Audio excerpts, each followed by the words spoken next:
Salve, salve, sejam bem-vindos, ouvintes de Os Pingos nos Is no rádio, espectadores do nosso programa no YouTube, em jp.com.br/pingos, no Facebook, em Jovem Pan News e no aplicativo da Jovem Pan no celular. Eu sou Felipe Moura Brasil. Hoje é sexta-feira, 22 de março de 2019, e aqui comigo no estúdio da Jovem Pan em São Paulo, ninguém. Na verdade, José Maria Trindade, diretamente de Brasília. Boa noite, Zé Maria. É isso, uma semana tumultuada, né? E hoje vamos continuar aí comentando os fatos do dia. Muito boa noite, Felipe. Boa noite a todos. E boa noite, Rodrigo Constantino, diretamente dos Estados Unidos, hoje substituindo excepcionalmente meu compadre Augusto Nunes, que tinha um compromisso e não pôde comparecer. Boa noite, Rodrigo, e muito obrigado pela sua participação. Boa noite, Felipe. Boa noite a todos. E é sempre um desafio ter que substituir o grande Augusto Nunes. Não tenho a pretensão de chegar perto, então já peço desculpas antecipadas ao público. Que isso. Vamos aos destaques de hoje. Jair Bolsonaro e líderes do governo tentam contornar crise com Rodrigo Maia. STF recebe pedido de liberdade de Moreira Franco e Michel Temer.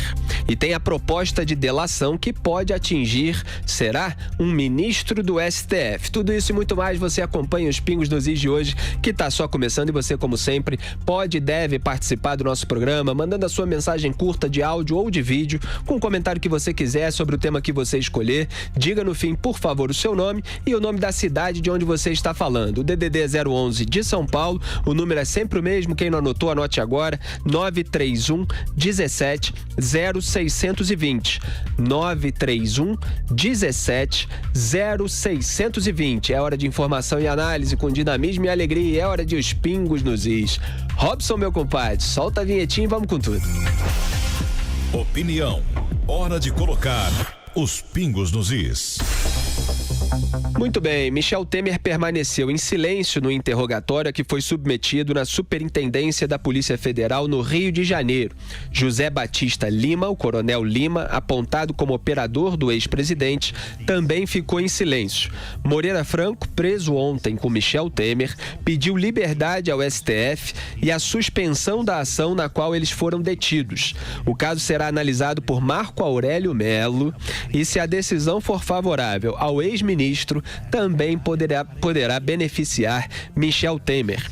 O caso está com Marco Aurélio porque o pedido foi feito dentro do inquérito no qual o STF decidiu que crimes conexos ao Caixa 2 devem ser analisados pela Justiça Eleitoral. Vocês já repararam a esperteza da defesa. Fez o pedido dentro daquele inquérito no qual o STF decidiu que esses crimes são analisados pela Justiça Eleitoral, assim cai com Marco Aurélio Melo, que é mais garantista. O argumento das defesas de Moreira e Temer é que os fatos do processo têm conexão com crimes eleitorais e que Marcelo Bretas tentou burlar a decisão do Supremo. Ontem aqui no programa Os Pingos nos Is, eu citei o trecho da decisão do juiz Marcelo Bretas da Lava Jato do Rio de Janeiro de prender o Michel Temer, em que ele afasta essa hipótese de o caso estar vinculado a qualquer questão eleitoral, e por isso defendeu assim a competência da Justiça Federal da qual ele faz parte. Então, além disso, outro pedido de habeas corpus do ex-presidente, de Lima, e do ex-ministro Moreira Franco será julgado na próxima quarta-feira pelos desembargadores da primeira turma especializada do Tribunal Federal Regional da 2ª Região, TRF2, como a gente chama. O único a falar até o momento foi o ex-ministro Moreira Franco. Ele afirmou que ouviu de Temer que o coronel Lima era a pessoa que ficava à frente da empresa Argeplan. Embora não tivesse expertise e nem pessoal, a empresa foi uma das contratadas para a obra de Angra 3. José Maria Trindade, eu começo por você. O que você está achando de todos esses desdobramentos da prisão preventiva do ex-presidente Temer? Pois é, existem dois debates aí fortes sobre a prisão do ex-presidente Michel Temer. O primeiro é sobre esse reposicionamento da Lava Jato, né, em prisão preventiva, em vez de chamar as pessoas para depor, né, naquelas oitivas obrigatórias. O Supremo acabou derrubando e agora a prisão preventiva e temporária. Nesse caso do presidente Michel Temer, alguns políticos por aqui disseram que a Lava Jato extrapolou e que não era o caso de prisão, Inclusive, o senador Tasso Gereissati, do PSDB, diz que não defende o ex-presidente Michel Temer quanto ao mérito, mas foi o primeiro a dizer que houve exagero na decretação da prisão. Felipe, todos esses raciocínios sobre a prisão preventiva, eles são assodados. Quem lê os autos, quem vê ali, descobre dados importantes e que justificam a prisão preventiva. A primeira é o crime continuado. Ficou provado que o ex-presidente Michel Temer, junto com Moreira Franco e outros, estavam ali articulando para, primeiro, apagar provas e, segundo, ameaçando até fiscais, policiais, porque tinha dados ali de pessoas que estavam investigando esse inquérito. E mais, a tentativa de depositar dinheiro vivo, 20 milhões de reais em espécie. Foram ao banco, ao Bradesco, e tentaram fazer o depósito, e aí, com base nas novas regras de compliance, o gerente então chamou o superior, que recusou o depósito. Esse dinheiro está rondando por aí, 20 milhões de reais. Isso é uma bomba, é um canhão para comprar testemunhas e, inclusive, posições. Então, existem vários motivos que justificam esse pedido de prisão preventiva. Isso não saiu da cabeça do juiz Marcelo Bretas, mas sim do Ministério Público, e ele acatou os argumentos. Então, esse é o sinal. Outro debate forte é sobre política. Não é verdade que se trata de uma reação do Judiciário a esta disputa entre o presidente da Câmara, Rodrigo Maia, e o ministro Sérgio Moro. Isso aí não tem nada a ver, porque o pedido foi feito antes e todas as decisões foram tomadas antes.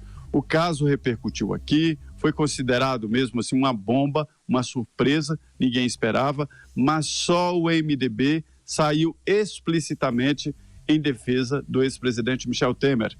A nota assinada pelo presidente do partido, Romero Jucá, que está na fila, José Maria Trindade, eu vou pedir para o Rodrigo Constantino esperar para comentar, mas obviamente ele vai dar todos os seus comentários sobre esse assunto, porque a gente tem na linha um procurador da República, Almir Sanches, que já falou aqui de manhã na Jovem Pan sobre os fundamentos da prisão preventiva do ex-presidente Michel Temer, mas algumas dúvidas ainda ficaram no ar. Esse debate está muito acentuado nas redes sociais, na internet, na política aí em Brasília. Então eu agradeço ao Almir Sanches pela nova participação aqui em Os Pingos nos Is, para a gente tirar todas as dúvidas. Boa noite, procurador.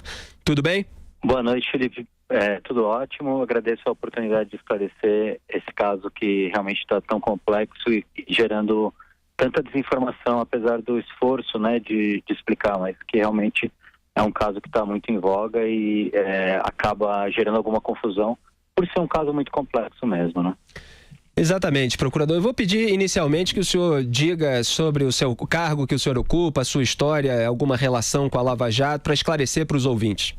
Pois não, eu sou procurador da República, já sou procurador há 7 anos aproximadamente, antes fui procurador da Fazenda, e estou há 1 ano participando da força-tarefa da Lava Jato do Rio de Janeiro, e foi a responsável pela operação de ontem, Legal, Almir Sanches. Então, o senhor disse aqui de manhã de 4 fundamentos para a prisão preventiva. Está lá previsto num artigo do Código de Processo Penal, só que o caso específico precisa ser aplicado àquela regra geral. E aí que entram as nuances, eventualmente até subjetivas, para decisão de um juiz e depois reanálise de ministros dos tribunais superiores. Então, a questão que está sendo colocada no debate público é quais são os fatos objetivos que sustentam essas alegações de que se encaixa nos fundamentos da prisão preventiva o que foi feito em relação ao Michel Temer.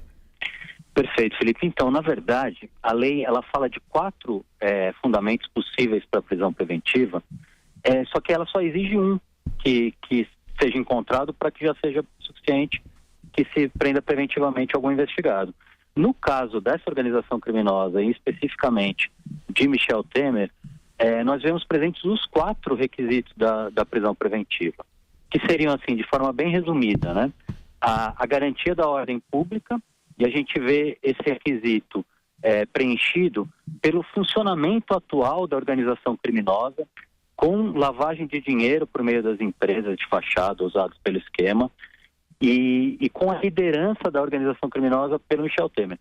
A jurisprudência do STF é muito pacífica no sentido de que uma organização criminosa com atos de gravidade em concreto, como é o caso dessa, que chegou a receber entre propina prometida, paga efetivamente e desviada, quase 2 bilhões de reais. Então, a gravidade em concreto desses fatos é inegável. O STF é pacífico em entender que existe sim requisito da garantia da ordem pública para a prisão de integrantes da organização criminosa em funcionamento, ainda mais do seu líder, né, com maior razão.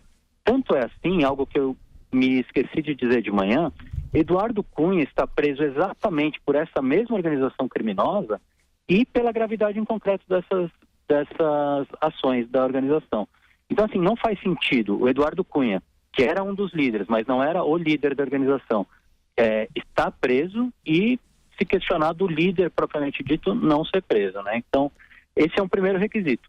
Um segundo requisito, como o José Maria bem lembrou, é o da instrução criminal, que para que o processo possa ser devidamente instruído, ou seja, as provas sejam devidamente produzidas, não pode haver ninguém destruindo prova, atrapalhando a investigação. E nesse caso a gente vê que a organização criminosa tinha um braço de contra-inteligência que monitorava a investigação e investigadores, o que é muito grave na nossa opinião. Além disso, ela ainda forjava documentos para fazer frente ao estado atual das investigações, e inclusive também higienizava salas das empresas de fachada, deixando os escritórios totalmente vazios ao fim do dia, com medo de uma nova busca e apreensão que essas salas já tinham sofrido.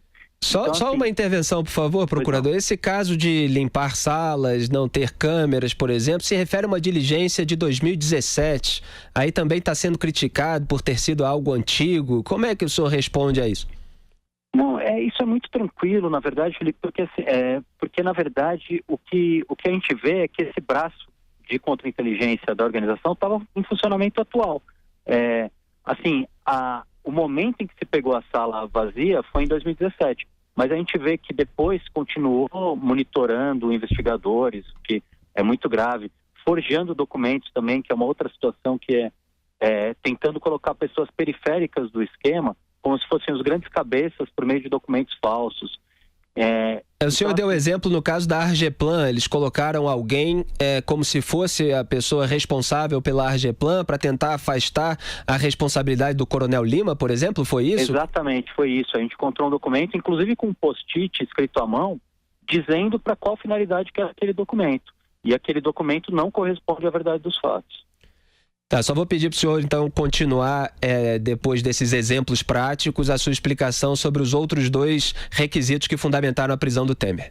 Pois não. Então, a gente já falou da garantia da ordem pública, né, que seria o risco de um atual funcionamento de uma organização criminosa com atos graves, e da instrução processual, da instrução criminal, que precisa ser preservada. E, além disso, ainda temos a garantia de aplicação da lei penal, porque atualmente essa organização está escondendo muitos valores que foram desviados dos cofres públicos, inclusive em contas no exterior. Então, parte da lei penal é a reparação do dano pelos crimes cometidos. A partir do momento em que a ocultação permanece, né, a lavagem por meio da ocultação permanece acontecendo, existe também esse risco da lei penal não ser garantida, do cumprimento dela. Além do que, diversas propinas foram prometidas para depois do mandato dos cargos políticos. Então, assim, tem se falado, né, um argumento da defesa, de que eles não teriam mais cargos políticos. Mas diversas propinas, como por exemplo a dos portos, foi prometida para 70 anos. Então, assim, Temer receberia, e os outros integrantes da organização criminosa receberiam essa propina por muitos anos, muitas décadas, podendo passar inclusive para uma geração seguinte da família. Então, é um caso muito grave que não se esgota com o fim do mandato político. Esse seria o terceiro requisito, né, que seria a garantia da aplicação da lei penal. E um quarto requisito ainda é a garantia da ordem econômica, que seria que a gente vê preenchido pela gravidade dos fatos econômicos realizados corrompidamente, né, de maneira comprada por meio de propina, que influenciavam na concorrência entre empresas, no próprio equilíbrio tributário entre os concorrentes, porque a gente vê que, por exemplo, nos casos da JBS, nos casos de concessionárias de serviço público, esses atos são comprados para prejudicar concorrentes. Então, e ainda continuam em vigência esses atos, né? Isso é uma coisa que também preocupa muito, porque por mais que já tenha se apontado, inclusive se mostrado, recebendo mala de dinheiro, que esse fato foi comprado, permanece em vigência o ato. Então é uma coisa que preocupa muito. E lembrando ainda que a influência desse grupo político, que se imiscuiu e se transformou em uma organização criminosa, não se esgota com o fim do mandato político, né? Eles continuam muito influentes. A prova disso é a reação política que a gente está vendo a essa prisão. Que, assim, no nosso modo de ver, seria uma questão bastante simples. É uma organização criminosa em funcionamento, ainda hoje. Se fosse uma organização que roubasse carga de caminhão, por exemplo, há 40 anos, ninguém estaria questionando essa prisão. Agora, como é um grupo político poderoso, como são pessoas que têm um certo poder, a questão fica toda mais problemática e leva-se para um lado político a discussão. Agora, do ponto de vista técnico, na nossa opinião, é muito simples. Estão presentes não só como a lei exigiria, mas 4 dos requisitos da preventiva. Aí há também abordagens que falam sobre a relação direta do Michel Temer com essas argumentações sobre os fundamentos da prisão dele. Por exemplo, o COAF identificou a tentativa de depósito de 20 milhões de reais para uma empresa do Coronel Lima, foi isso, né? E a argumentação do Ministério Público Federal é de que o Michel Temer é líder da organização criminosa. Aí como é que se reforça esse elo para que essa tentativa de depósito também fundamente a prisão do Temer? Porque as pessoas ficam achando que não é um vínculo direto, logo não haveria necessidade de o ex-presidente ser preso. Entendo. Então, a gente vê diversas...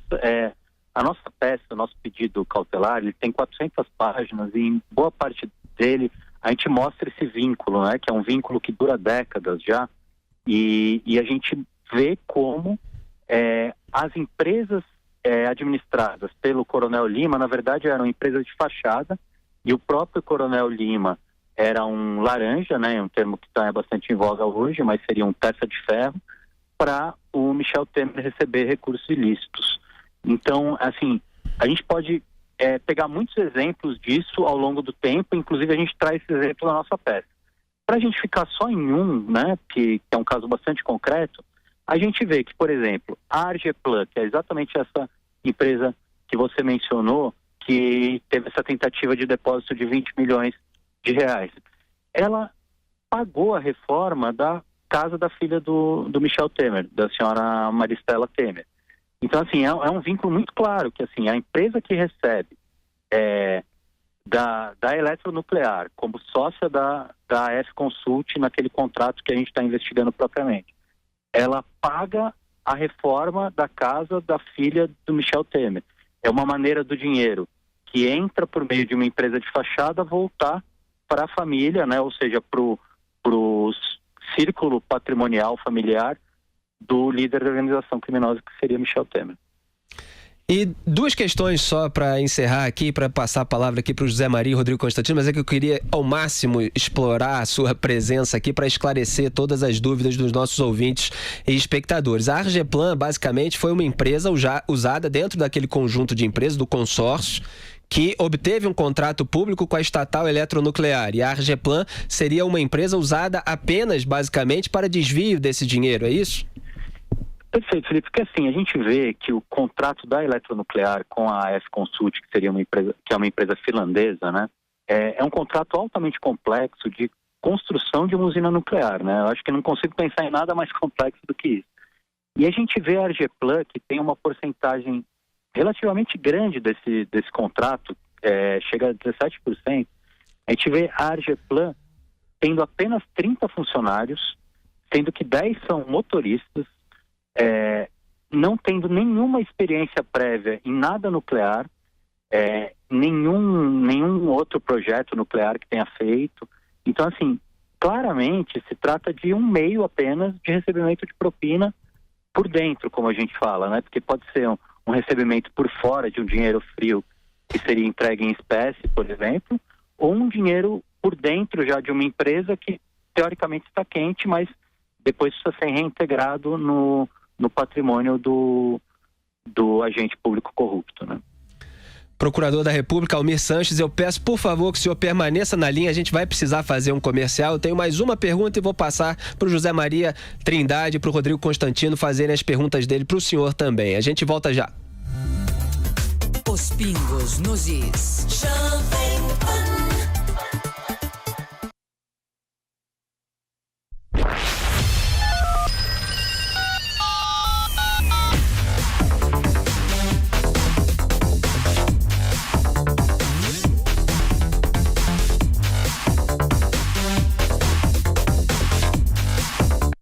Os principais fatos do Brasil e do mundo você encontra diariamente aqui no Giro de Notícias. São 3 edições diárias com vídeos de até 3 minutos para te informar sobre tudo o que está acontecendo.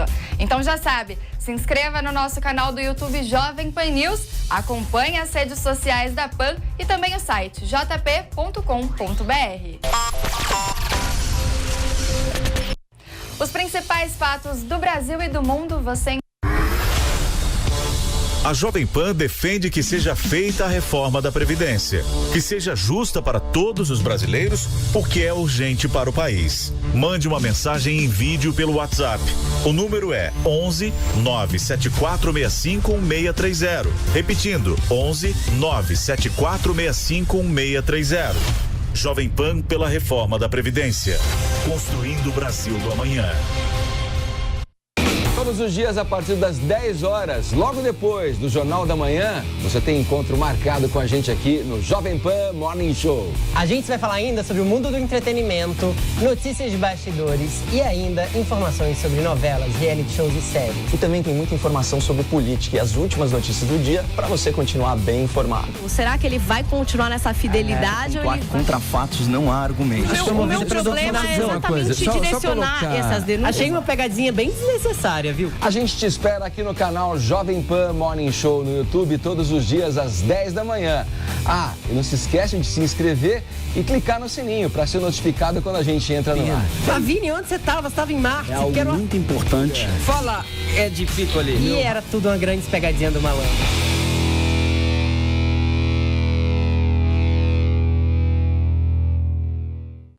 No Esporte em Discussão, você encontra o melhor time de comentaristas esportivos do rádio e da internet.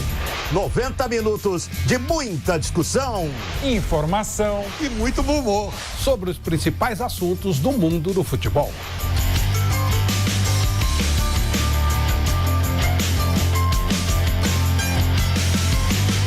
De segunda a sexta, do 12:30 às 14h, na nossa página do Facebook, no AM 620 e no canal do YouTube Jovem Pan Esportes. Não esqueça de se inscrever.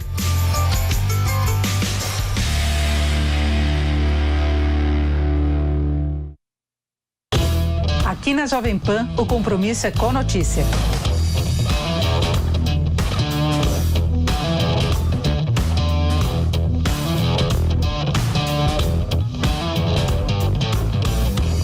Acompanhe o Jornal Jovem Pan de segunda a sexta-feira, das 14 às 15 horas, nos canais do YouTube e Facebook da Jovem Pan News.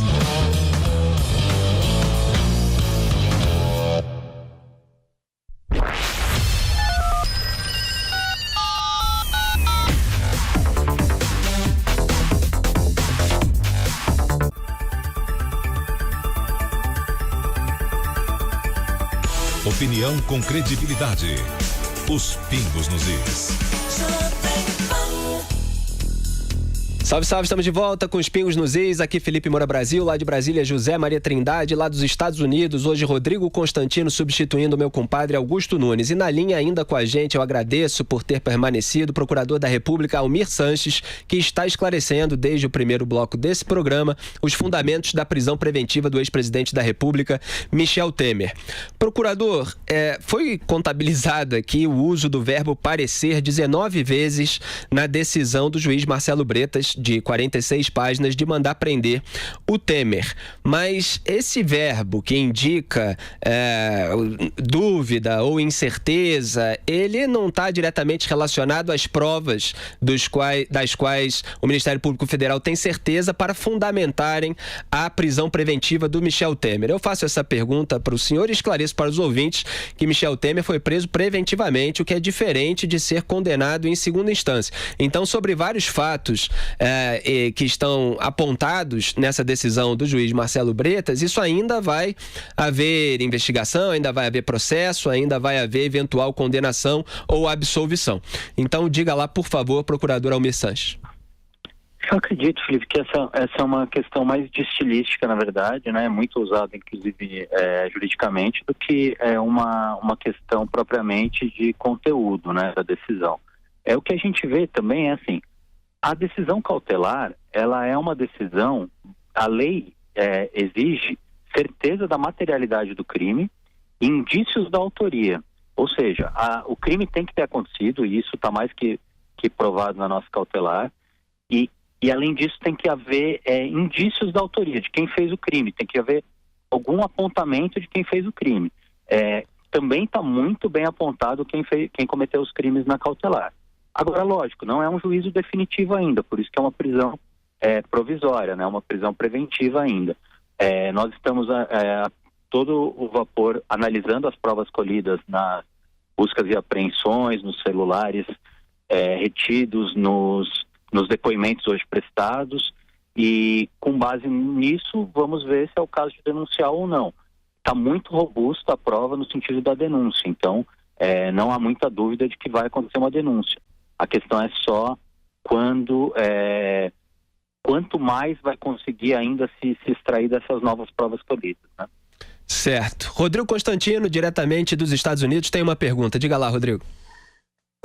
Eu não tenho a pretensão de conhecer a fundo o juridiquês, eu não sou advogado e não tenho também o conhecimento específico da área, mas conversei com juízes, conversei com advogados, inclusive há pouco tempo foi publicado aí, ainda hoje, no Instituto Liberal, fazendo só o disclaimer que eu sou presidente do conselho, um texto de um advogado, o advogado Leonardo Correia, usando termos fortes, falando em estado policialesco, caminho da servidão, totalitarismo, que a Constituição teria sido desrespeitada e todo indivíduo tem direito a prerrogativas.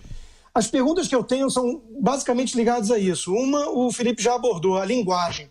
Esse juiz federal com quem eu conversei, ele inclusive dá cursos, já deu cursos para concurso e tudo, e ele disse que a terminologia utilizada em excesso no despacho feito não seria recomendável para concursos. Ele diz que ali há muita especulação presente, muitas ilações, suposições. O senhor comparou com a prisão de uma quadrilha de roubo de carga, por exemplo, mas nós estamos falando, afinal de contas, de um ex-presidente da República e num momento delicado político, né? Então, a comparação com o caso do ex-presidente Lula também vem à tona. O ex-presidente Lula foi preso após trânsito em segunda instância, julgado, condenado, provas. Como o senhor mesmo colocou, vamos ver se vai haver uma denúncia. Tudo indica que vai haver uma denúncia. A minha questão, até para ser uma voz um pouco mais dissonante aqui do programa, né, se não há, de fato, um excesso. Eu não vou cair no alarmismo de estado policialesco ou de achar que qualquer um amanhã pode acordar e ser preso do nada, né? Eu acho que, obviamente, a gente sabe de quem está se falando aqui, né? Da turma do MDB, dos velhos caciques da política, a gente sabe. Mas preocupado com o devido processo legal, com o Estado de Direito e com a questão do efeito político que pode ficar para depois, a pergunta é se realmente não há aí uma análise após essa reação, não de que se mexeu com uma quadrilha poderosa, porque não foi só gente ligada a essa turma que reagiu. Foi muita gente séria. Então, a pergunta não há uma dúvida se houve excesso para uma prisão preventiva nesse caso? Rodrigo, a gente está muito tranquilo com relação a isso, porque os requisitos da cautelaridade, desculpa o juridiquês, mas é que é uma questão muito técnica, a gente não consegue fugir muito disso, né? E é bom que seja técnico, porque é a técnica que mostra que, na verdade, não tem nada de político, não tem nada de policialesco no caso. É, na verdade, uma decisão absolutamente pautada na lei e no procedimento legal exigido. Então, assim, todo esse esforço que eu fiz no bloco anterior para mostrar a presença de todos os requisitos da cautelaridade mostra que, na verdade, existe sim um risco à liberdade dessas pessoas que foram presas. O senhor falou que seria não um líder de uma organização criminosa, mas um ex-presidente. Na verdade, infelizmente, se trata das duas coisas nesse caso, e é o que a gente prova na nossa cautelar. Se trata, sim, de um ex-presidente, um cargo que exige todo o nosso respeito, toda a nossa deferência. Ninguém aqui tem atitudes temerárias no sentido de querer buscar uma pessoa específica. A gente só quer parar uma organização criminosa que está em funcionamento atual. E uma organização criminosa que mexeu com bilhões de reais. Então, assim, é uma organização criminosa com atos criminosos muito graves. Então, o que a gente vê é isso, os requisitos técnicos, procedimentais, no nosso modo de ver, estão absolutamente preenchidos. É lógico que pode existir dúvida com relação a isso, um debate jurídico, isso é totalmente aceitável e é saudável para a democracia. Agora, que não é algo policialesco, não é algo cinematográfico, isso não é. Agora, um outro ponto que o senhor tocou que eu acho que é importante também a gente rebater é o seguinte: o senhor trouxe a questão do momento político delicado. Para a gente, infelizmente, assim, para a gente que trabalha com a justiça, essa não pode ser uma variável na equação. Por quê? O tempo da política é um, o tempo da justiça é outro. A gente tem que agir de acordo com o momento em que chega ao nosso conhecimento um determinado crime. Então, chegou ao nosso conhecimento um crime de uma organização criminosa atualmente em funcionamento, com lavagem de dinheiro, com funcionamento de empresa de fachada, inclusive recebimento atual de propina.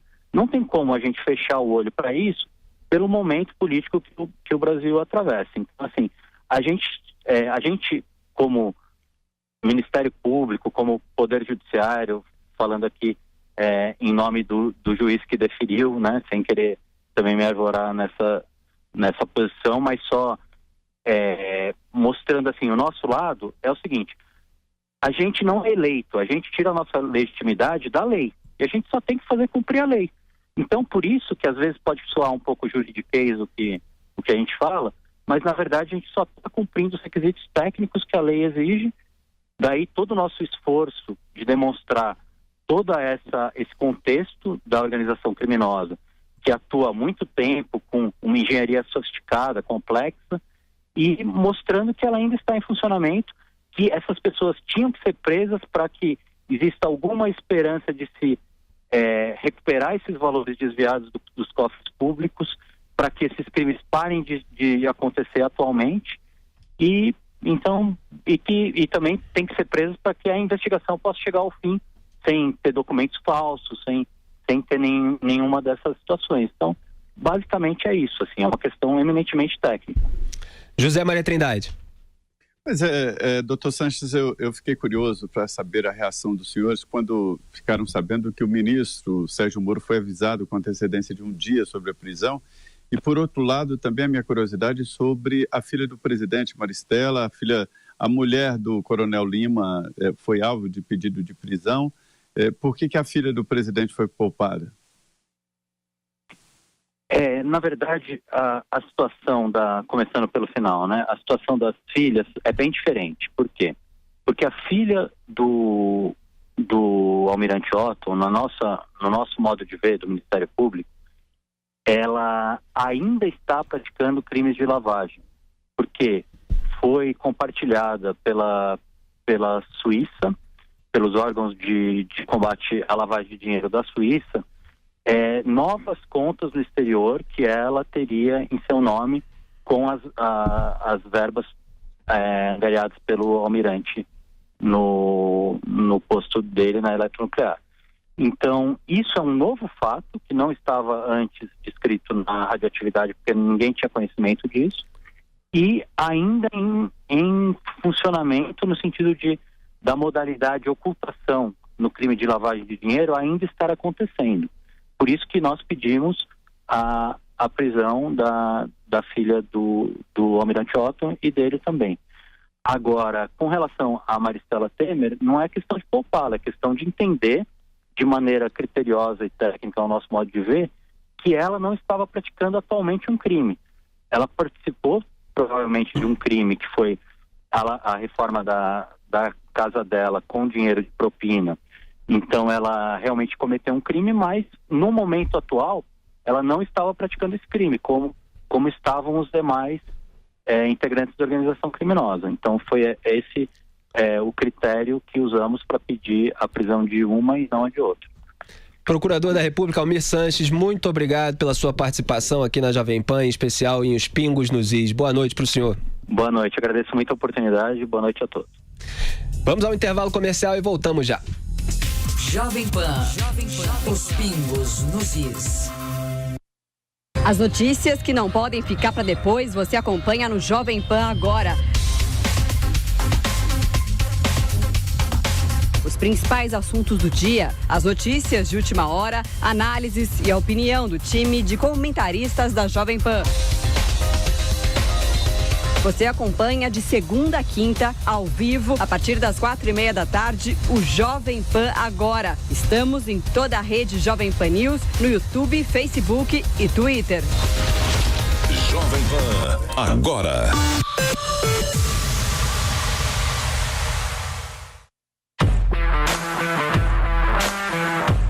Esse é o canal Jovem Pan News no YouTube.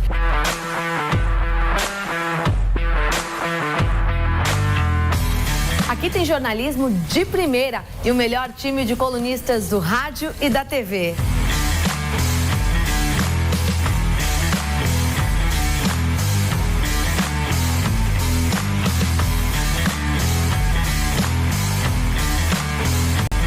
Tem debates, discussões e cobertura dos principais acontecimentos do país, além dos seus programas favoritos da Jovem Pan. Então já sabe, né? Dá um like nesse vídeo e se inscreva no canal. E não se esqueça de clicar no sininho para receber as notificações quando a gente estiver no ar. Jovem Pan News, informação, credibilidade e o melhor time do jornalismo.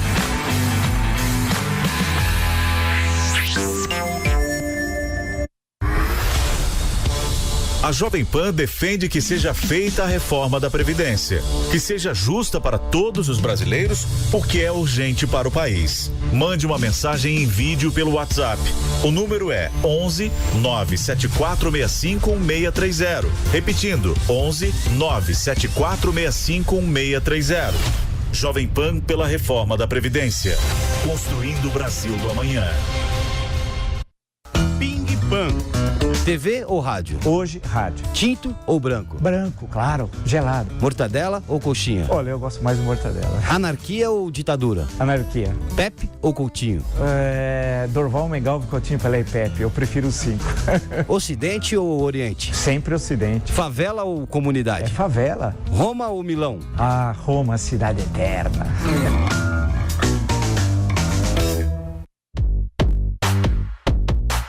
Eu, Silvio Navarro, estou no comando do 3 em 1, programa da Jovem Pan que traz, todos os dias, 3 olhares diferentes sobre o Brasil e o mundo. Eu, Vera Magalhães, debato os principais assuntos da política com o Joel Pinheiro e com o Carlos Andreasa lá no Rio de Janeiro. Com esse time não tem frescura, a gente não alisa. Se não gosta, fala mesmo. A gênese já foi mal formulada. Isso é uma questão até de justiça, mas não vai resolver o problema. Algum grau de conflito nessa mudança haverá. A gente se reúne de segunda a sexta-feira, sempre às 17h30. E se você quiser assistir o programa, basta acessar o nosso canal do YouTube, Jovem Pan 3 em 1. Não esqueça de se inscrever.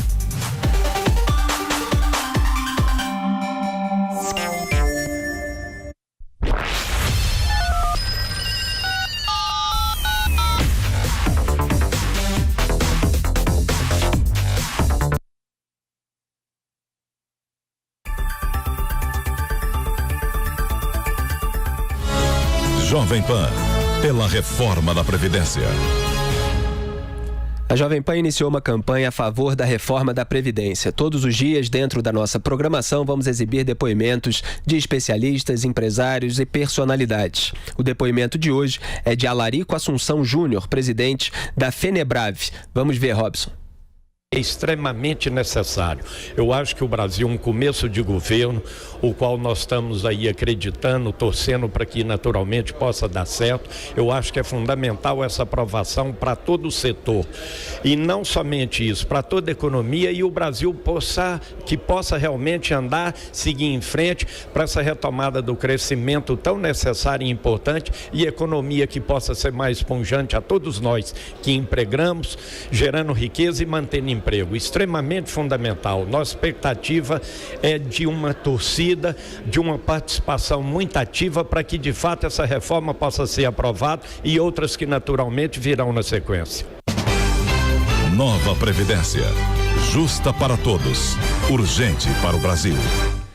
Tá aí o depoimento de Alarico Assunção Júnior, presidente da FENABRAVE. Eu estou resfriado, a pronúncia saiu errada, peço perdão, mas mande também você, ouvinte, espectador de Os Pingos nos Is e de toda a programação da Jovem Pan, o seu depoimento a favor da reforma da Previdência, explicando por que você considera a reforma fundamental para o futuro do Brasil. Basta enviar um vídeo para o número 011, o DDD aqui de São Paulo, 97465 1630, 97465 1630. Esse número é específico para esses depoimentos favoráveis à reforma da Previdência, é diferente daquele número que eu dou no começo para as mensagens dos nossos ouvintes deste programa. Solta a vinhetinha, Robson, e vamos continuar. Jovem Pan, colocando os pingos nos is. Muito bem, então tivemos nos primeiros blocos o procurador da República, Almir Sanches, que explicou aqui na visão do Ministério Público Federal a argumentação a respeito dos fundamentos para a prisão preventiva do Michel Temer. Ele disse que tudo indica que vai haver mesmo uma denúncia contra o ex-presidente da República. Teve um jornal, o Estadão, que mostrou hoje que o Ministério Público Federal vai denunciar na semana que vem o Temer por peculato, corrupção e lavagem de dinheiro. Rodrigo Constantino e José Maria Trindade querem comentar alguma coisa a respeito do que o procurador falou ou tocamos o barco? Vocês que sabem. Não, por mim podemos ir adiante. É só a preocupação que eu acho que fica para algumas pessoas, e eu concordo 100% com a colocação do procurador, né, de que o timing jurídico não tem que ser o timing político, são coisas diferentes.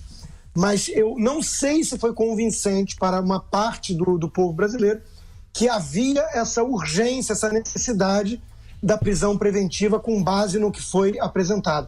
Então eu acho que essa dúvida, infelizmente para o país, ela permanece. Apesar do que eu sou o primeiro a querer ver todos esses caciques da velha política em cana, mas dentro do devido processo legal para não machucarmos o Estado de Direito. Eu tenho algum receio se isso foi satisfatoriamente respondido. É isso aí, a gente trouxe a participação do procurador justamente para mostrar quais são as alegações, para apontar aquilo que eles consideram provas, e aí cada ouvinte, cada espectador aqui desse programa tira a sua própria conclusão. Então vamos em frente. O presidente Jair Bolsonaro afirmou nessa sexta-feira que está à disposição para conversar com o presidente da Câmara, Rodrigo Maia, sobre a articulação da reforma da Previdência. A notícia do dia era que Maia teria ligado para o ministro Paulo Guedes mais cedo, dizendo que deixaria as negociações políticas da reforma. Aspas para Bolsonaro: queria saber o motivo pelo qual o Rodrigo Maia está saindo. Estou aberto a diálogo. Qual o motivo? Eu não dei motivo para ele sair. Fecho aspas. Questionado sobre como tentaria convencê-lo a voltar, o presidente comparou a relação com o líder da Câmara a um namoro. Aspas novamente para Bolsonaro: só conversando. Você nunca teve uma namorada? E quando ela quis ir embora, o que você fez para ela voltar? Não conversou? Estou à disposição para conversar com o Rodrigo Maia sem problema nenhum. Fecho aspas. Bolsonaro sempre com essas analogias a relações conjugais. Mais cedo, em meio a ameaças de Maia de abandonar a articulação da reforma da Previdência, o senador Flávio Bolsonaro saiu em defesa do deputado. Havia sido a primeira manifestação pública de um integrante da família Bolsonaro em sinal de apoio a Rodrigo Maia.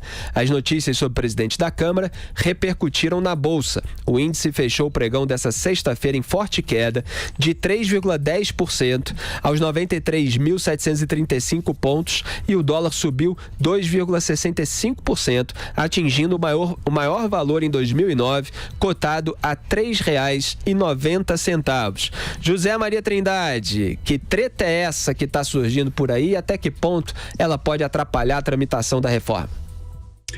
Olha, Felipe, isso é complicado e, na minha opinião, foi o fato da semana até muito mais importante do que a prisão do ex-presidente Michel Temer.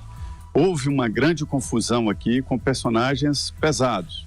O presidente da Câmara, deputado Rodrigo Maia, o presidente da Comissão de Constituição e Justiça, Felipe Francischini, né? E líderes em geral e também o ministro Onyx Lorenzoni e o presidente Jair Bolsonaro. A semana começou com uma resistência forte dos partidos governistas e do chamado Centrão. Eu avisei aqui, logo no início da semana, na terça-feira, que tinha ouvido lá a estratégia de convocar ministros. Foram convocados e convidados 15 ministros, ou seja, todos os ministros da esplanada dos ministérios. Foram convidados, isso é uma maneira tradicional de demonstração de poder. Em outros tempos, ou agora pode ser achaque. O presidente da Câmara, deputado Rodrigo Maia, ele trabalhou para evitar as convocações e trocou por convites, a maior parte dos convites.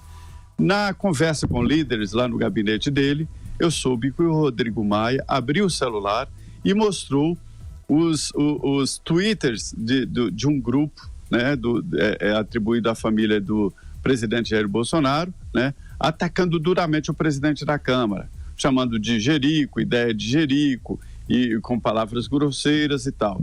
E soube também que ele chamou lá a líder do governo, Joyce Hasselmann, e ela confirmou que se tratava do grupo da família do presidente Jair Bolsonaro. Ela conhece, e palavras do presidente, de que ela lida muito nessa área, ele gosta mesmo dessa área, e confirmou que eram twitters do grupo Bolsonaro. Então ele, naquele momento, ele disse aos líderes que estaria resistente a continuar lidando desta forma com o grupo, o governo, mas que ele não abre mão de votar a reforma da Previdência. E a coisa se aprofundou, a situação ficou mais grave, o ministro-chefe da Casa Civil, Onyx Lorenzoni, tentou contornar e não conseguiu.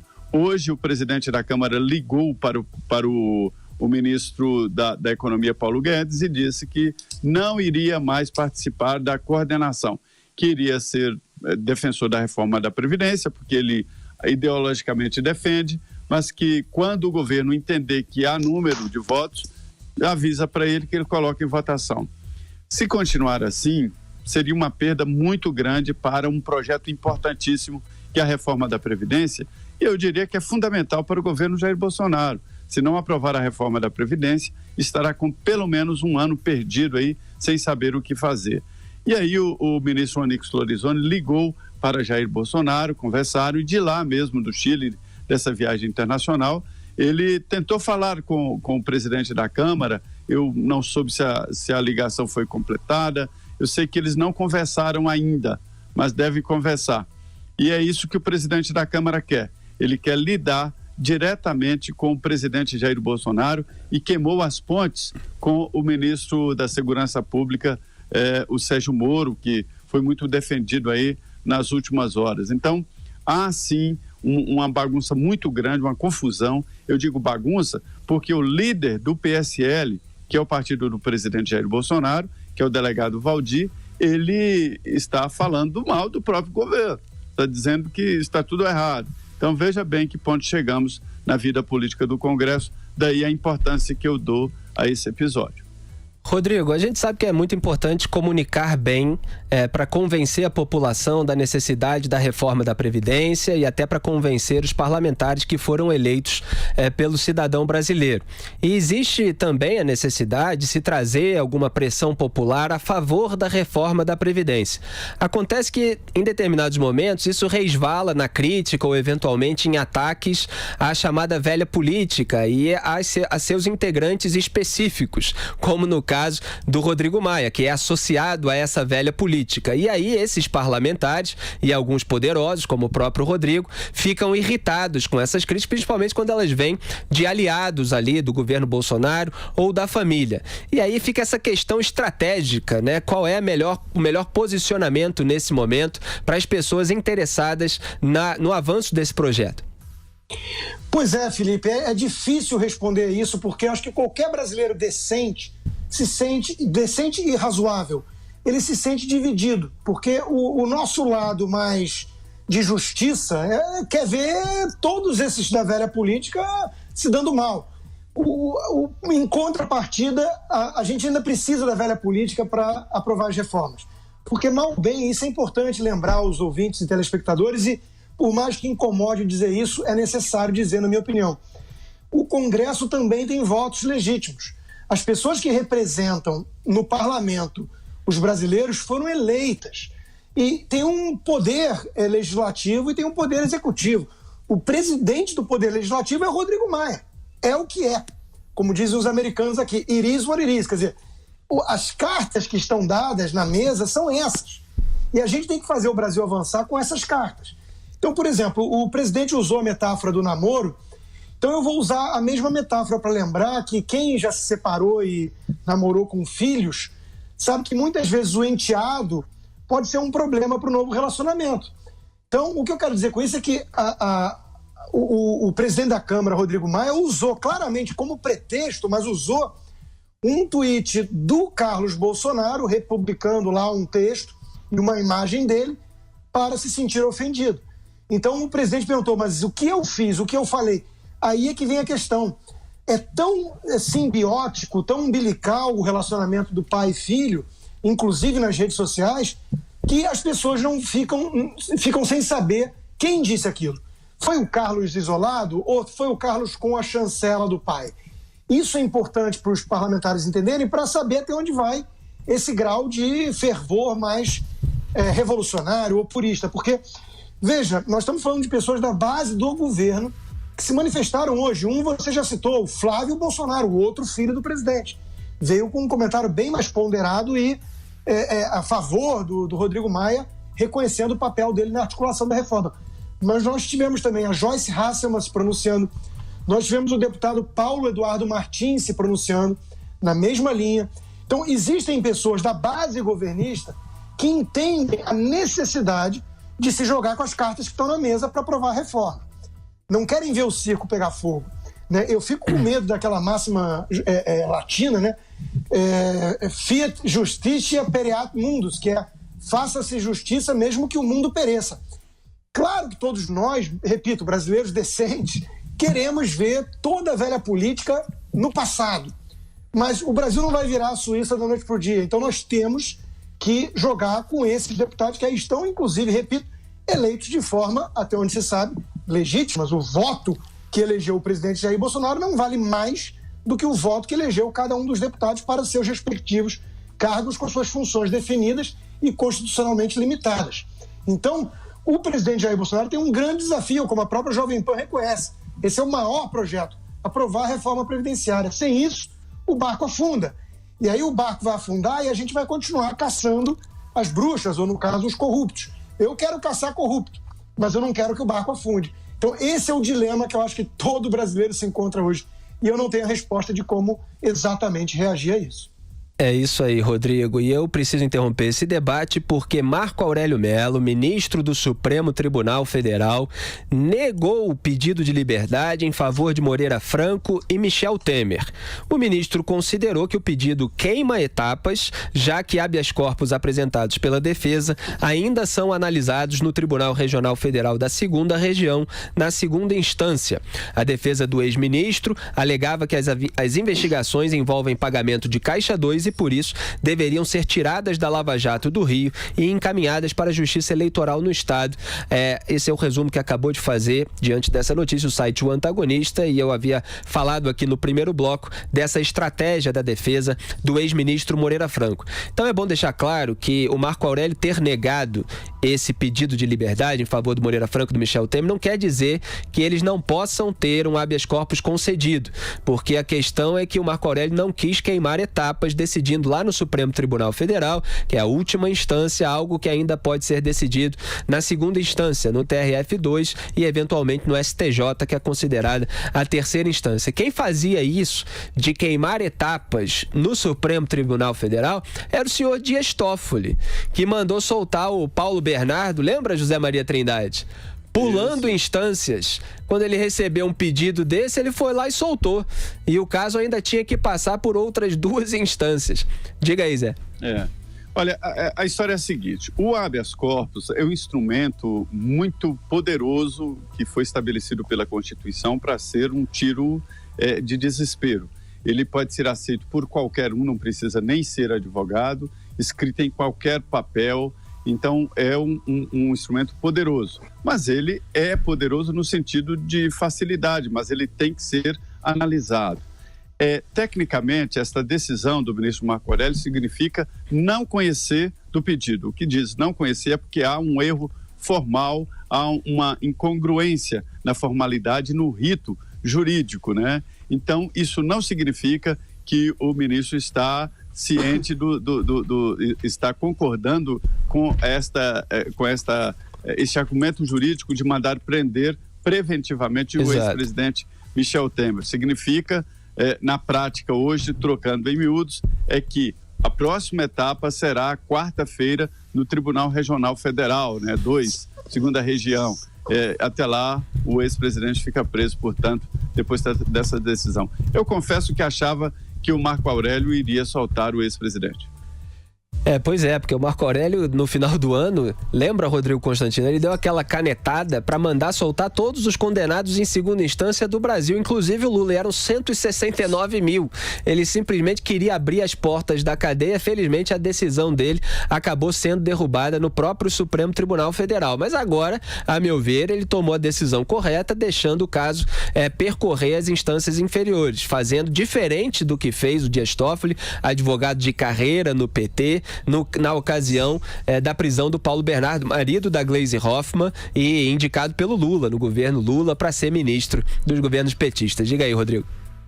Não, se lembro, inclusive, foi uma outra participação especial minha nesse programa. Foi naquele fatídico dia lá da quase soltura de todos os presos do país. Não, eu acho que eu concordo com o Trindade, foi inesperado para mim.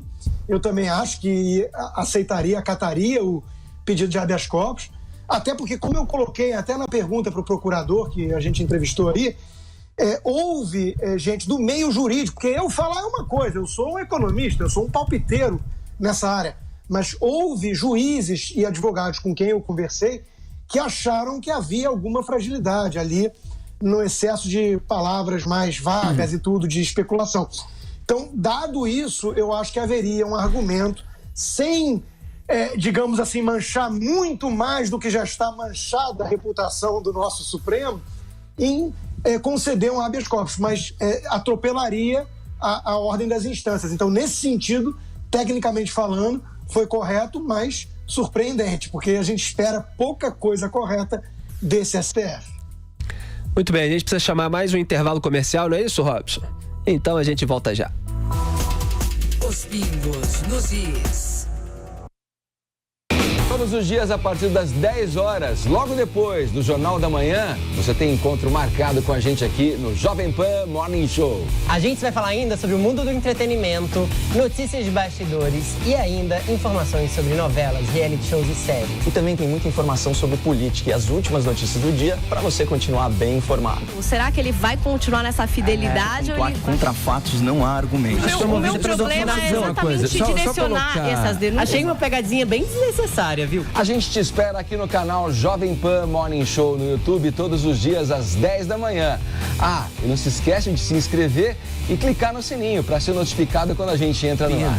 Vini, onde você estava? Você estava em Marte. É algo muito importante. Fala, Ed Piccoli. E era tudo uma grande pegadinha do malandro.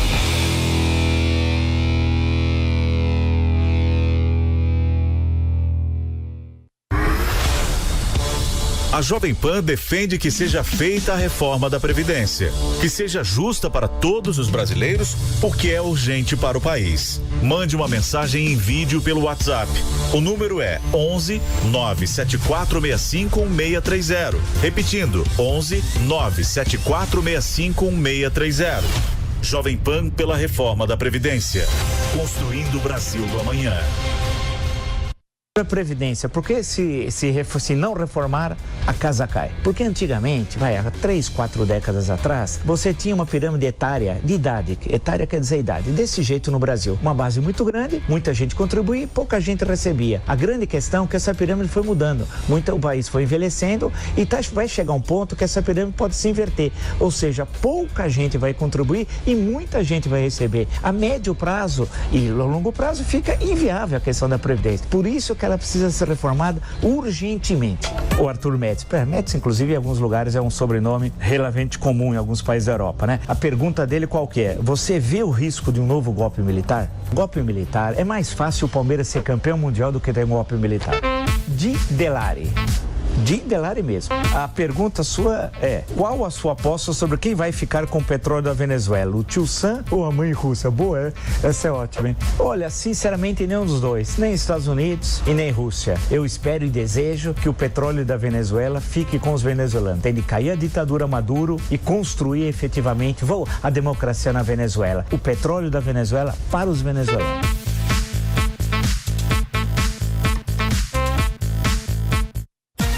Você que está acostumado a ouvir o Jornal da Manhã, o mais tradicional do rádio, sabia também que pode nos assistir pela internet? As notícias do dia, a análise dos nossos comentaristas, tudo na tela do seu computador, do seu celular e até da sua televisão. Assista pelo canal Jovem Pan News no YouTube e também no Facebook. Jornal da Manhã de segunda a sexta-feira, a partir das 7 horas, com imagens na internet.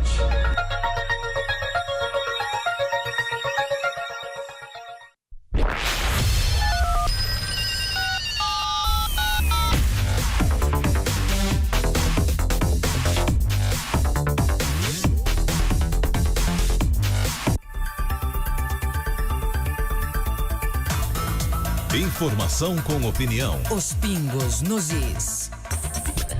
Salve, salve, estamos de volta com os Pingos nos Is. Aqui Felipe Moura Brasil, no estúdio da Jovem Pan em São Paulo. Lá de Brasília, José Maria Trindade. Dos Estados Unidos, Rodrigo Constantino. Pesquisa do Instituto Paraná, encomendada pela Empíricos sobre a reforma da Previdência, trouxe números que quero compartilhar aqui com vocês. Foram ouvidos 246 deputados federais, de um total de 513, entre os dias 15 e 21 de março. O resultado é desanimador. Mais da metade, 54,6%, acha que a reforma da Previdência, aspas, é apenas um caminho para equilibrar as contas públicas, enquanto 23,5% acreditam que não é a solução para equilibrar as contas públicas. Eu acabei não fechando aspas, mas vocês entenderam. Então, 54,6% acham que a reforma é apenas um caminho para equilibrar as contas públicas e 23,5% que não é a solução para equilibrá-las. Apenas 21,7% dos deputados estão convictos de que a reforma é a solução para equilibrar as contas públicas. O Instituto também perguntou, considerando as mudanças que o texto da reforma da Previdência poderá sofrer no Congresso Nacional, quantos % o senhor ou a senhora acredita que ele mudará? 56% responderam que entre 41% e 60%, e 44% responderam que entre 0% e 40%. Então, repito aqui a pergunta feita pelo Instituto. Considerando as mudanças que o texto da reforma da Previdência poderá sofrer no Congresso, quantos % o senhor acredita que ele mudará? Quer dizer, qual é a porcentagem de mudança que vai haver nesse texto? Então, pouco mais da metade, aí 56% dos entrevistados responderam que essa porcentagem de mudança no texto da reforma vai variar entre 41% e 60% do texto. E 44% dos entrevistados, pouco menos da metade, responderam que esse texto vai variar apenas entre 0% e 40%. Algo chama a sua atenção, José Maria Trindade, nessa pesquisa? Sim, chama esse pessimismo que você falou aí, e isso é grave, porque é um momento em que a gente acha que os deputados estariam animados, porque esse foi um assunto muito discutido durante a campanha eleitoral, e a eleição desses deputados aí já foram no sentido de aprovar a reforma da Previdência. E eu acho que a pesquisa está correta, porque todas as conversas que eu andei tendo aí com parlamentares, eles relatam mais ou menos isso aí, dizendo que vão para as bases e que as pessoas estão reclamando, deputado, de uns exageros, querem acabar com a aposentadoria de todo mundo e não sei o quê, e é um sintoma de que o governo está perdendo a batalha de comunicação sobre a reforma da Previdência. Rodrigo Constantino. Concordo com o Trindade, mas vou além. De quem é a culpa disso, né? Quer dizer, a Jovem Pan lançou aí uma campanha que eu tiro meu chapéu, né, pelo patriotismo, pelo senso de urgência e prioridade a favor da reforma. Mas a gente tem o direito de cobrar e o dever, além do direito, onde está o grau de engajamento do próprio presidente Bolsonaro nisso? Quer dizer, há uma convicção de Jair Bolsonaro da urgência e necessidade, de prioridade dessa reforma previdenciária? Eu confesso que eu não sei a resposta. Ao julgar pela sua atividade, né, não só no executivo, mas principalmente nas redes sociais, alguns estudos, alguns levantamentos mostram que não, que parece que há outras prioridades. Então, de novo, a articulação do governo, com muitos, inclusive, neófitos em política, fazendo parte da base do PSL, né, do partido do presidente. A articulação do governo no Congresso, desde o início foi alertado isso por várias pessoas, eu inclusive, é o calcanhar de Aquiles do governo Bolsonaro. Só que temos um problema. A reforma previdenciária é a prioridade. Se ela não sair sem um corte, inclusive, dessa magnitude, 60% do texto, vamos falar daquela marca d'água de 1 trilhão de economia em 10 anos, que o próprio ministro Paulo Guedes usou, se ela não sair e não sofrer, não for desidratada a esse ponto, né? Se ela for morrer na praia, digamos assim, o Brasil vai ver sua economia embicar. A coisa é séria. Então, o resto do governo fracassa junto. Inclusive as pautas de costume, as pautas conservadoras. É fundamental a ala mais militante do bolsonarismo ter essa consciência, porque está faltando engajamento para isso, para aprovar a reforma. Essa deveria ser a prioridade, eu venho batendo nessa tecla desde o início. A Bolsa de Valores estava subindo, o próprio presidente vinha tuitando de que isso era um indicador de otimismo, de conquistas. Hoje você começou o programa citando esse dado assustador. O Ibovespa, o índice de ações do Brasil, das principais empresas brasileiras, caíram mais de 3% hoje, o dólar subiu 2%. Nós estamos falando de uma queda acentuada, quer dizer, para os investidores, a reforma previdenciária subiu no telhado. Isso é muito grave. Então, o indicador serve só quando está positivo? Isso tem que ser um alerta de que alguma coisa tem que mudar para conseguir aprovar a reforma. Essa pesquisa mostra que estamos longe da vitória na batalha e na guerra de narrativas e comunicação. Felipe. Fala, Zé. Felipe, é o seguinte, a reforma da Previdência foi prometida pelo governo, foi defendida pelo governo, isso criou uma expectativa. Hoje a reforma da Previdência tem essa economia de 1 trilhão prometida pelo ministro, mas ela é muito maior do que só a reforma da Previdência. Ela se transformou numa espécie de termômetro do governo. Se o governo está realmente comprometido em privatizar, em emagrecer o Estado, se está comprometido em controlar os gastos, tudo isso aí depende da votação da reforma da Previdência, entendeu? É um termômetro. Além, evidentemente, da importância da reforma em si, ela se transformou num importante termômetro e expectativa de governo. Pois é, e complementando aqui o que o Rodrigo disse, durante a live no Facebook ontem do Jair Bolsonaro, ele disse que no fundo gostaria de não fazer a reforma da Previdência, né? Só que ele acrescentou que ela é inevitável e que o Brasil quebra se não for feita agora. E houve aqui vários estudos, né? Teve um levantamento do Estadão que mostrou que parece que 5 postagens de centenas só tinha sido sobre a reforma da Previdência nos perfis do Jair Bolsonaro. Teve também um estudo um levantamento feito pela empresa Bytes, dizendo que o Bolsonaro fez 945 postagens em seus perfis entre 1º de janeiro e 25 de fevereiro, sendo apenas 16 sobre a reforma previdenciária. E desse total, somente 9 foram feitos após o anúncio da proposta oficial. Então, teve uns levantamentos diferentes, levando em conta diferentes redes sociais, mas todos apontam para uma defesa tímida, para dizer o mínimo, por parte do Jair Bolsonaro, do texto da reforma da Previdência. Lembrando, como a gente apontou várias vezes aqui nesse programa, que ele era a favor de uma idade mínima bem mais baixa do que a equipe econômica queria, né, Rodrigo? Exatamente. Eu acho que a palavra que define esses dados que você trouxe é apatia. Os investidores e alguns deputados, inclusive da base governista, que entendem a prioridade da reforma, estão vendo com certa apreensão aquilo que poderia ser definido como apatia por parte do presidente, que deveria liderar essa campanha e a comunicação. O Jair Bolsonaro tem um capital político.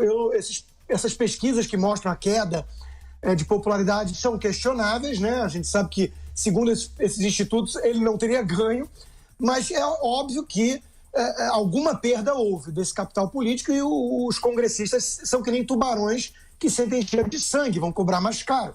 Então, tudo isso está sendo contabilizado pelos investidores como, dificultou a reforma da Previdência, vai ser desidratada mais do que deveria, vai levar mais tempo, talvez nem passe. Então, tudo isso vai sendo colocado na mesa, e é o Jair Bolsonaro e ninguém mais, não é o Paulo Guedes, não é ninguém mais além dele, que tem algum capital político relevante ainda, né, como 58 quase milhões de votos que o elegeram, e que tem a mobilização da militância virtual. Isso, para mim, é o que está faltando. Essa militância não entendeu, na minha opinião ainda, que sem reforma da Previdenciária, e como o Trindade lembrou muito bem, ela é enorme por si só. Eu, como economista, atesto isso. Mas eu concordo, do lado político, ela virou um símbolo, um termômetro de governabilidade. Então, eles precisam entender que a reforma da Previdenciária é fundamental para o resto do governo Bolsonaro, inclusive nas áreas que provavelmente lhes são mais caras, como a parte do MEC, de reverter a doutrinação ideológica, dos costumes, contra o excesso de progressismo que a gente viu no país. Tudo isso eu concordo, tem minha simpatia essa agenda conservadora. Mas ela só vai sobreviver e vingar se a reforma sair. Então, não entender isso é que está me angustiando em relação a essa base mais militante, que teria condições de vender melhor essa reforma e persuadir, eventualmente, pessoas mais neutras ou leigas no assunto. Exatamente. O governo, em vez de alimentar polêmicas, deveria defender com uma comunicação melhor a reforma da Previdência, mesmo que seja tradicionalmente uma medida impopular. Isso talvez gerasse algum desgaste para o Bolsonaro, se não fosse feito de uma maneira absolutamente brilhante, mas seria muito mais importante para o governo dele do que outros casos que ficam sendo explorados nas redes sociais. E seria muito importante para ter cacife no Congresso Nacional para aprovar a reforma, porque quando se gera outros desgaste, como quando o Rodrigo disse muito bem, os parlamentares passam a cobrar mais caro. É isso que a gente vem apontando aqui em Os Pingos nos Is. E o Centrão rejeitou relatar o projeto de reforma da Previdência na CCJ, a Comissão de Constituição e Justiça. O presidente do colegiado, deputado Felipe Francischini, teria recebido ligações de líderes partidários com a recusa nessa quinta-feira. O motivo é a reforma para os militares. Com a situação, Francischini tem sido pressionado por partidos do chamado Centrão a indicar um congressista do PSL para relatar a Previdência.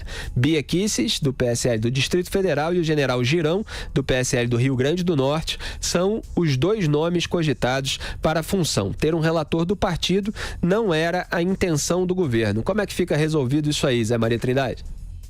Essa história eu acompanhei muito bem aí durante essa semana, essa escolha. Houve lá a indicação de líderes e de pessoas conhecidas que defendem a reforma da Previdência, mas eles não aceitaram. Eles dizem, o argumento é o seguinte, isso é conversas lá, é que eu tenho medo de pegar essa reforma da Previdência e entrar com isso aí, isso é desgastante, isso derruba qualquer político, daqui a quase 4 anos eu terei que entrar de novo em uma campanha, eu pego essa reforma e aí vem o governo e desiste ou deixa em banho-maria, como está hoje. E aí a reforma cai. O raciocínio político de bastidores é o seguinte: se houver a reforma da Previdência e a economia deslanchar, aí há uma estabilidade. Quem apostou na reforma da Previdência, quem foi o relator da reforma da Previdência, ele estará em alta, porque foi o cara que negociou a reforma da Previdência e que, de certa maneira, deu estabilidade econômica no país. Se a reforma cai, quem apostou, quem foi o relator da reforma da Previdência, foi um cara que tentou atrapalhar a vida das pessoas e principalmente do trabalhador. Percebe que sensibilidade? Então, o que há no momento? Conhece aquela música, quem eu quero não me quer, quem me quer mandei embora? Está mais ou menos assim. Existem vários candidatos aí para a reforma da Previdência, mas são mequetrefes, são pessoas que não têm condições de articular e que querem ser relatores. E aí o presidente da Câmara está aconselhando o presidente da CCJ a não entregar essa relatoria para qualquer um, mas acontece que quem eles querem para a relatoria estão nessa base. O único que aceitou, que eu conheço assim, e que pode agilizar a reforma foi o senador Tasso Gereissati, quando a reforma chegar no Senado.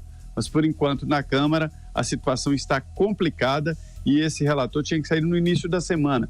Olha a frase do presidente da Comissão de Constituição e Justiça.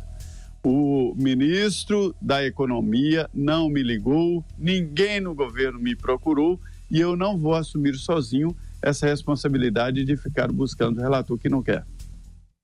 Quer acrescentar alguma coisa, Rodrigo? Não, acompanho o relator. Vamos em frente. Líderes sul-americanos de 6 países, incluindo Jair Bolsonaro, assinaram hoje a Declaração de Santiago, um documento com uma proposta para a criação do ProSul. ProSul é um fórum de desenvolvimento e integração regional que deve substituir a União das Nações Sul-Americanas, a Unasul. Além de Bolsonaro, foram ao encontro Maurício Macri, da Argentina, Sebastián Pinheira, do Chile, Mário Abdo Benítez, do Paraguai, Martín Vizcarra, do Peru, Iván Duque Marques, da Colômbia e Lenín Moreno, do Equador. Direto do Chile, onde foi assinado o termo, o deputado federal Eduardo Bolsonaro disse que para tirar o ditador Nicolás Maduro do poder, de alguma maneira vai ser necessário o uso da força na Venezuela. A declaração foi dada ao jornal La Tercera. Na entrevista, Eduardo criticou Maduro e disse que todas as opções estão sobre a mesa para resolver a crise no país, repetindo assim declarações do presidente americano Donald Trump. Aspas para a declaração de Eduardo Bolsonaro. Ninguém quer uma guerra. A guerra é ruim. Haverá vidas perdidas e consequências colaterais. Mas Maduro não vai sair do poder de maneira pacífica. De alguma maneira, vai ser necessário o uso da força, porque Maduro é um criminoso. Fecho aspas. Mais tarde, o próprio Jair Bolsonaro comentou o tema Venezuela. Tem gente por aí divagando, mas da nossa parte não existe essa possibilidade. Quer dizer, se referindo à intervenção na Venezuela. Gente por aí é o próprio filho dele, né, que dá uma declaração que não está exatamente sintonizada com a posição oficial do governo, reiterada aqui pelo próprio presidente da República e defendida tantas vezes pelo vice-presidente Hamilton Mourão, de que a intervenção para o Brasil não é uma hipótese. Os Estados Unidos, como eu tenho apontado insistentemente aqui nesse programa, têm dito que todas as cartas estão na mesa, o que eu considero até uma posição legítima e talvez até eficaz no caso dos Estados Unidos, porque eu acho que o ditador Nicolás Maduro precisa temer alguma retaliação para que haja uma força de dissuasão para eventuais abusos que ele possa cometer, além dos abusos que ele já vem cometendo nos últimos anos. Então, eu citei aqui, muito antes do Bolsonaro visitar os Estados Unidos, que o Juan Guaidó, por exemplo, o ditador Nicolás Maduro poderia mandar prender. Talvez não tenha mandado prender com medo da reação internacional, sabendo que poderia haver algum tipo de intervenção se ele chegasse a uma medida drástica como essa. Mas para o Brasil, cujo poder bélico para enfrentar uma guerra como essa também é bastante discutível, eu acho que não cabe esse tipo de posição. E aí, Rodrigo Constantino? Bom, agora, nesse caso, eu vou me alinhar mais com a turma aí que eu chamo dos bolsonaristas mais ideológicos, né? Pelo seguinte, exatamente pela razão que você apresentou, Felipe, eu venho batendo nessa tecla, já fiz comentários no Jornal da Manhã sobre isso. A diplomacia para funcionar, todo mundo prefere a solução pela diplomacia, quase todo mundo. Eu acho que existe uma ala, tanto do governo Trump como do governo Bolsonaro, que quer mesmo uma guerra. Eles desejam. Agora, é uma ala minoritária. Todo mundo, a imensa maioria, quer a saída diplomática, mas para a diplomacia funcionar direito, a última ratio, que é o uso da violência, precisa ser crível, precisa ser uma ameaça crível. Exatamente. É o famoso porrete e cenoura, que se oferece uma anistia aqui e ameaça com porrete na outra mão. Isso é fundamental. Se você tem um vizinho bully, um vizinho criminoso, se você falar, não, vamos conversar e está fora da mesa, está descartado qualquer tipo de reação violenta minha, o cara vai deitar e rolar. Que negociação é essa? Então, eu não acho ruim a intensificar o tom de ameaça, inclusive alertando que há sim uma possibilidade na mesa de uso militar dos Estados Unidos com a ajuda do Brasil e tudo mais. Aí isso apavora todo mundo, porque se pensa logo numa guerra, que o Brasil não teria condições, você lembrou muito bem. Mas não é o intuito chegar à guerra. O intuito é evitá-la, como fez o Ronald Reagan com o Império Soviético, né? Com a Guerra nas Estrelas que ele lançou. Isso levou à bancarrota do Império Soviético, não a uma terceira guerra mundial nuclear, como tantos temiam naquela época. Então, do ponto de vista de diplomacia, eu entendo que não é equivocado subir o tom. E, de fato, será que o Maduro cai sem uso de violência, nem que seja violência dos militares internamente? É difícil imaginar que o Maduro vá sair por livre e espontânea vontade, né? Então, a situação é muito delicada. Agora, sobre o Unasul, a gente só pode celebrar, né? Porque aquilo ali era o codinome para o Foro de São Paulo, para esse bando de comunistas que destruiu a América Latina. Então, é excelente ver esses países indo para uma direção oposta de democracia, liberdade, mercados, como foi lá o discurso da ProSul. Então, aplaudamos. Exatamente, Rodrigo. Só para esclarecer o que eu estava falando, a ameaça retórica, explícita ou implícita, ela tem uma força dissuasiva, que é importante no jogo diplomático quando você lida com malucos, com psicopatas, com ditadores.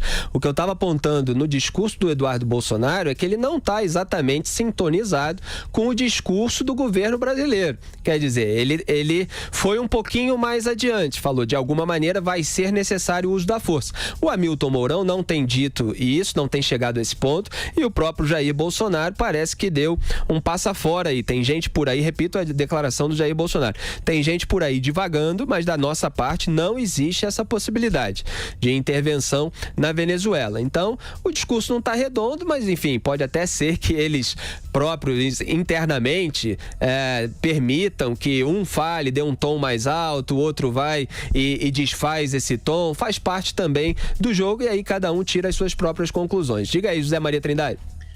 Olha, Felipe, é mais uma vez a interpretação de uma fala de um filho do presidente da República, né? No caso, o deputado Eduardo Bolsonaro, que tem todo o direito de falar, tem presidente da Comissão de Relações Exteriores da Câmara, só que a interpretação é de que ele falando, aí ninguém sabe direito se é o presidente que está falando ou ele que está falando. Exatamente. Eu interpreto como ele falando, o deputado, que ele tem todo o direito de falar mesmo. Ele é deputado, foi eleito e tal, mas nada mais do que isso. Sobre a intervenção armada, eu aposto todas as minhas fichas de que o Brasil não vai participar, o Brasil não vai tomar essa decisão.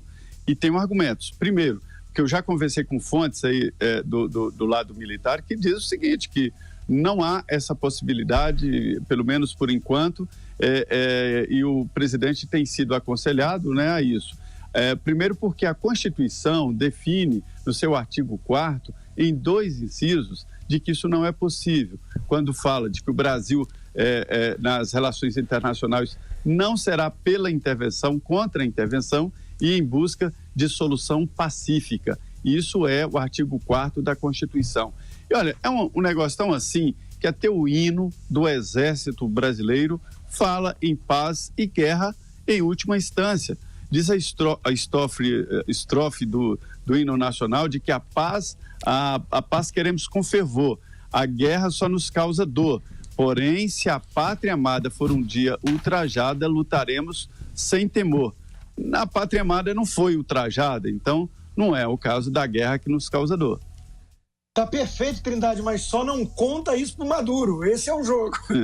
Ele precisa acreditar que há a possibilidade na mesa. Ele precisa acreditar que tem um chicote ali se ele fizer besteira. É isso, Rodrigo? Exatamente, é o Sticks and Carrots. E em relação ao pai e filho ali que você trouxe, Felipe, eu lembrei na mesma hora de outra coisa muito comum aqui nos Estados Unidos, a história do good cop, bad cop nos filmes, né? Exato. Um morde e o outro assopra. Exatamente. Só que nesse governo e tal, que tem várias alas e às vezes umas polêmicas e tal, a gente nunca sabe se é calculado ou se é absolutamente espontâneo. Normalmente é espontâneo tudo isso, não é muita estratégia não.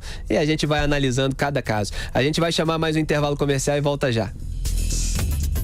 Os pingos nos is. A semana termina com muita chuva nas áreas mais ao norte do Brasil. Tem uma frente fria na altura da costa da Bahia que, junto com uma área de baixa pressão, tem provocado verdadeiros temporais e tem concentrado a maior condição de chuva em toda essa faixa, desde o litoral da Bahia até parte da região norte do Brasil. Já no centro e sul do país, uma massa de ar seco vem ganhando força. Amanhã, o sábado, será um dia com pancadas de chuva em grande parte do país. Entre São Paulo, Mato Grosso do Sul e parte da região sul tem previsão de chuva também, só que algo mais isolado e mais fraco. E para o Rio Grande do Sul, pelo menos boa parte do estado deve ficar com o tempo mais firme. Quanto à temperatura, a próxima madrugada terá mínima de 17 graus em Porto Alegre e 22 graus em Palmas, no Tocantins, onde à tarde vai fazer 30 graus. Na capital dos gaúchos, a máxima vai chegar aos 27 graus e em Campo Grande vai fazer 28 graus amanhã à tarde.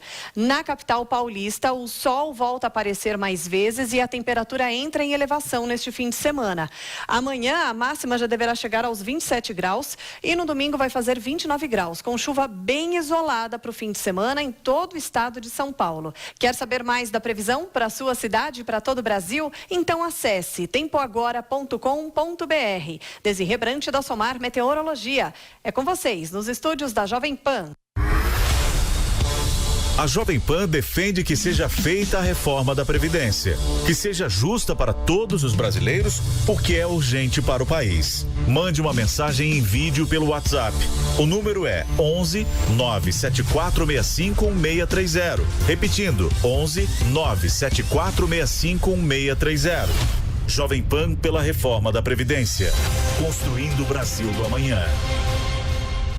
E aí, quer ficar ligado em tudo que acontece no mundo do esporte? No Camisa 10 você tem as principais notícias do seu time do coração. Com toda a credibilidade da Jovem Pan e, claro, sem perder o bom humor.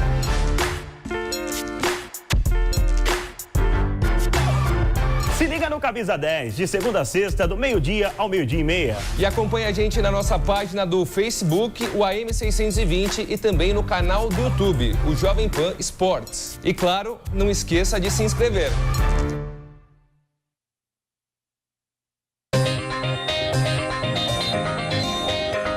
As notícias que não podem ficar para depois, você acompanha no Jovem Pan agora.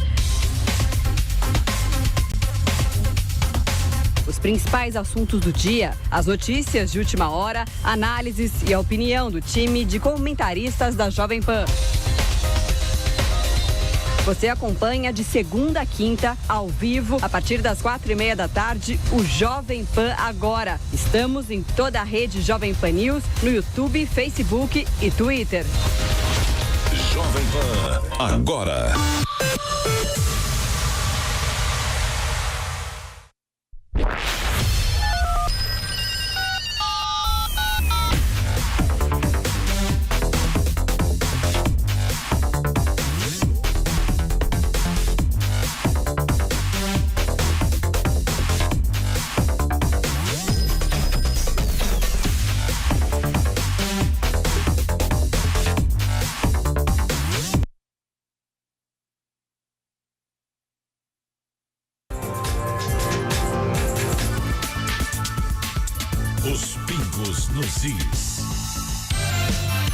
Salve, salve, estamos de volta com os Pingos nos Is. Vamos direto ouvir os ouvintes. Solta aí, Robson.